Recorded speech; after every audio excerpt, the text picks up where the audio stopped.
sidang dari kasus kematian Prada Luki.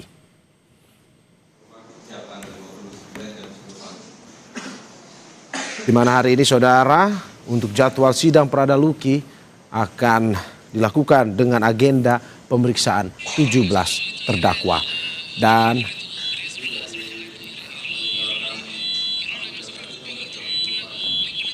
untuk mengetahui informasi terkini terkait dengan jalannya sidang, kita akan terhubung dengan jurnalis Kompas TV Putu Trisnanda dan juga juru kamera Roy Ilman di Kupang, Nusa Tenggara Timur. Putu, selamat pagi.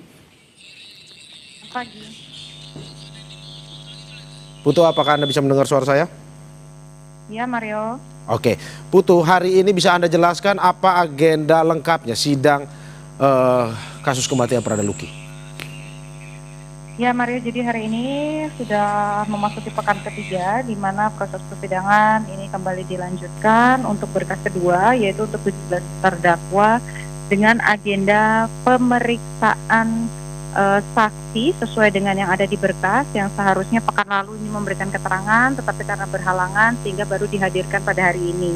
Saksi tersebut merupakan Komandan Peleton di Batalion Unit Teritorial Pembangunan 834 Wakangamere yang ada di Nagekeo, tempat di mana Prada Luki ini berdinas, yaitu Letda Infantri Lukman Hakim Oktavianto. Kalau Anda melihat juga Mario dan saudara di layar kaca, proses persidangan ini sedang berlangsung di mana tadi dimulai pada pukul 10 waktu Indonesia bagian tengah atau waktu Kupang, sehingga kalau di Jakarta ini sekitar pukul 9.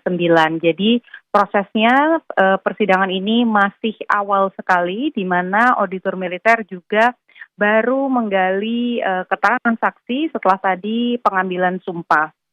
Kalau lihat jalannya proses persidangan, Mario dan juga saudara, ini sudah berjalan 3 pekan begitu ya. Kalau lihat dari berkas, total ada 33 saksi yang akan dihadirkan ke muka sidang untuk 22 terdakwa, di mana untuk terdakwa Ahmad Faisal yang biasanya ini bersidang di hari Senin, itu ada 7 saksi yang sesuai berkas. Kemudian untuk 17 terdakwa ini ada 12 orang saksi.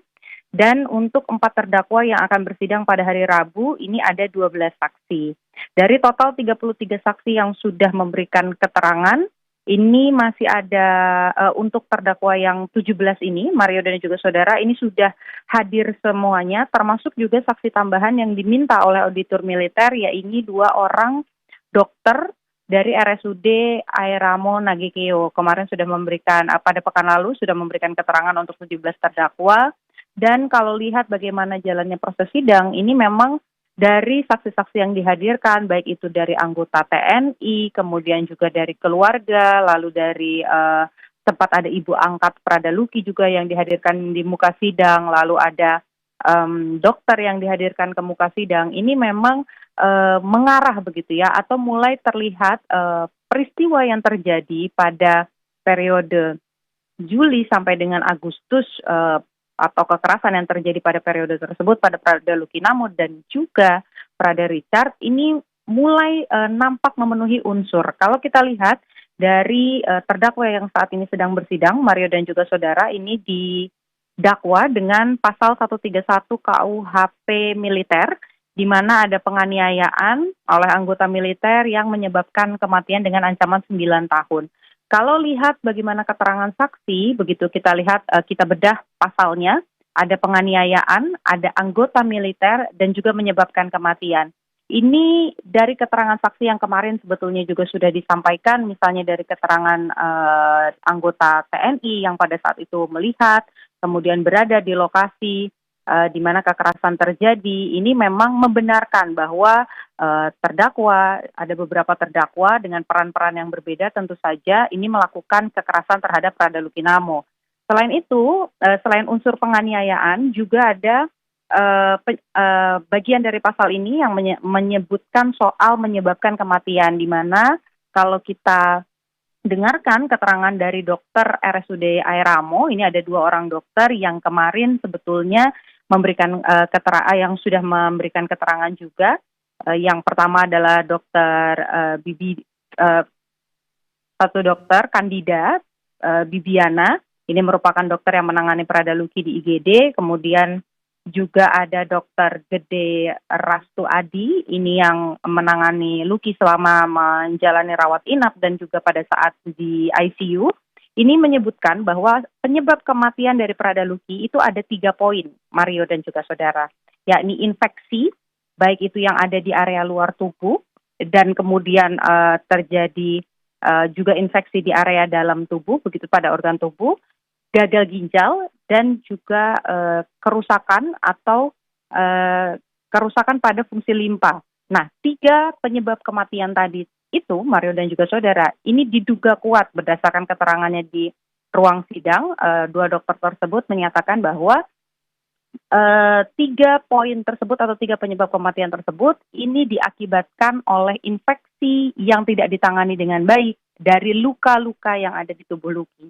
Jadi kalau kita lihat begitu kembali ke pasal yang didakwakan oleh auditor militer, di mana ada penganiayaan yang kemudian menyebabkan kematian, sebetulnya unsurnya ini sudah terpenuhi dengan ancaman maksimal 9 tahun penjara.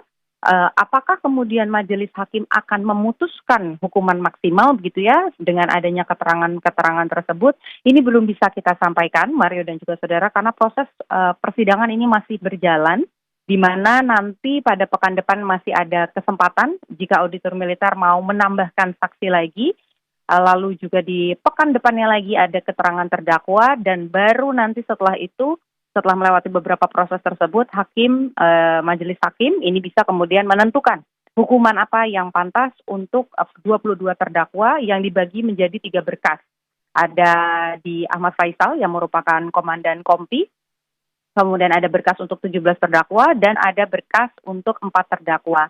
Kalau kita lihat sebetulnya yang juga menjadi tuntutan dari pihak keluarga, Mario dan juga saudara, ini sebetulnya berkaitan juga dengan beberapa pihak yang dianggap lalai. Kalau kita lihat memang pasal 132 itu berkaitan dengan penganiayaan anggota, maksud kami 131 itu penganiayaan anggota militer yang menyebabkan kematian. Sementara ada juga pasal 132 yang didakwakan kepada Komandan Kompi dari Prada Luki Namo, yang isinya ini adalah kelalaian atasan yang tidak menghentikan adanya pelanggaran hukum oleh anggotanya, yaitu yang didakwakan pada Ahmad Faisal. Nah, kalau dari pihak keluarga sendiri, apa yang terjadi, kekerasan yang terjadi di dalam batalion tersebut, ini bukan hanya berhenti di tingkat Danki saja, di Komandan Kompi saja, tapi juga meminta agar komandan batalion sebagai pimpinan tertinggi di batalion tersebut juga setidaknya dihadirkan ke muka sidang untuk memberikan keterangan sebetulnya apa yang terjadi, kenapa kekerasan tidak dihentikan pada saat itu begitu. Sehingga kalau dari pihak keluarga ini ada beberapa saksi yang diharapkan juga dihadirkan di muka sidang, salah satunya adalah komandan batalion dari Batalion Unit Teritorial Pembangunan 834 Wakangamere Nagekeo di Flores, Nusa Tenggara Timur. Jadi apakah pekan depan ini akan ada saksi tambahan lagi? Ini kembali ke ranahnya auditor militer untuk memutuskan begitu ya, apakah akan ada penambahan saksi? Kalau tidak ada, maka nanti akan mendengarkan keterangan ahli. Setelah itu baru kita bisa sama-sama mendengarkan keterangan para terdakwa, karena sampai dengan hari ini kita sama-sama belum mendengarkan apa sebetulnya yang menjadi pemicu dan kenapa kekerasannya atau pembinaan yang dilakukan oleh senior dan juga junior di dalam batalion tersebut sampai bisa mengakibatkan luka serius, bahkan sampai mengakibatkan adanya kematian dari Prada Luki Namo. Mario. Ya Putu, hingga saat ini dari informasi yang kita dapatkan juga dari berita di media konvensional bahwa dihadirkan juga Letda Infantri Lukman Hakim Oktavianto, salah satu saksi yang kemarin memang berhalangan untuk hadir. Apa sebenarnya yang ingin digali dari Letda Infantri Lukman ini? Apakah memang dengan apa yang ingin disampaikan ini mungkin saja untuk memperkuat adanya dugaan penganiayaan yang terjadi terhadap Prada Luki tersebut? Oh ya, baik. Sebetulnya tadi sudah saya sampaikan Mario, kalau untuk yang 17 memang ini adalah saksi terakhir begitu ya dalam berkas yang sesuai dengan berkas, yaitu Letda Infantri Lukman Hakim Oktavianto. Dia merupakan Danton di batalion tempat Prada Luki bertugas gitu, tapi karena memang proses persidangan ini masih berlangsung, jadi masih awal sekali, belum terlihat apa sebetulnya yang digali. Tapi kalau pertanyaan Anda, apakah kemudian keterangan ini yang digali ini untuk membuktikan kematian Prada Luki Namo ataupun juga kekerasan yang terjadi di dalam batalion unit teritorial pembangunan Wakangamere, tentu saja jawabannya iya, karena memang dihadirkan untuk terdakwa dalam kasus ini begitu ya. Jadi yang tadi digali, kalau yang saya dengar dari pertanyaan auditor di awal itu memang pertanyaan-pertanyaannya berkaitan dengan pada saat itu Lukman Hakim Oktavianto ini adalah salah satu perwira piket juga. Jadi sebelumnya salah satu saksi ini juga ada yang memang bertugas sebagai perwira piket begitu, termasuk juga Lukman Hakim Oktavianto yang pada saat itu piket. Nah, ketika piket itu ditanya oleh auditor militer apa yang dilihat, apa yang didengar, begitu. Apakah melihat terdakwa ini melakukan kekerasan begitu pada Prada Luki Namo dan juga Prada Richard, karena pada keterangan-keterangan sebelumnya yang disampaikan di muka sidang ada waktu di mana Prada Luki bersama dengan Prada Richard ini mendapatkan pembinaan dalam tanda kutip, yang kemudian kita ketahui belakangan bahwa pembinaan tersebut adalah kekerasan yang kemudian menyebabkan luka-luka pada tubuh Luki. Nah, kalau kita dengarkan jalannya persidangan tadi yang ditanya, memang dari keterangan dari keterangan saksi ini belum banyak yang digali karena memang proses persidangan ini baru dimulai.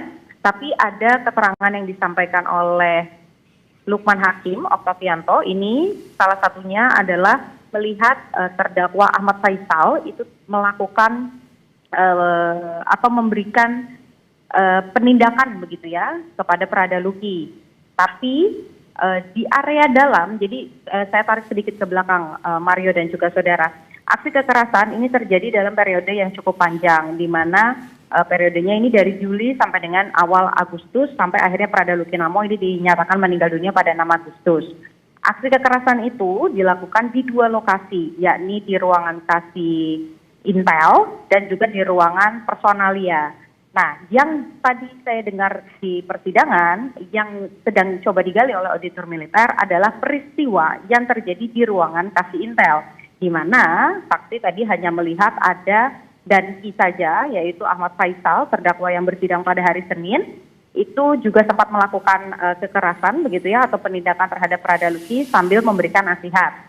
Tapi siapa saja yang ada di dalam ruangan tersebut ini berdasarkan keterangan saksi, dia tidak melihat siapa-siapa saja orang ataupun juga terdakwa dari 17 ini yang ada di ruangan tersebut.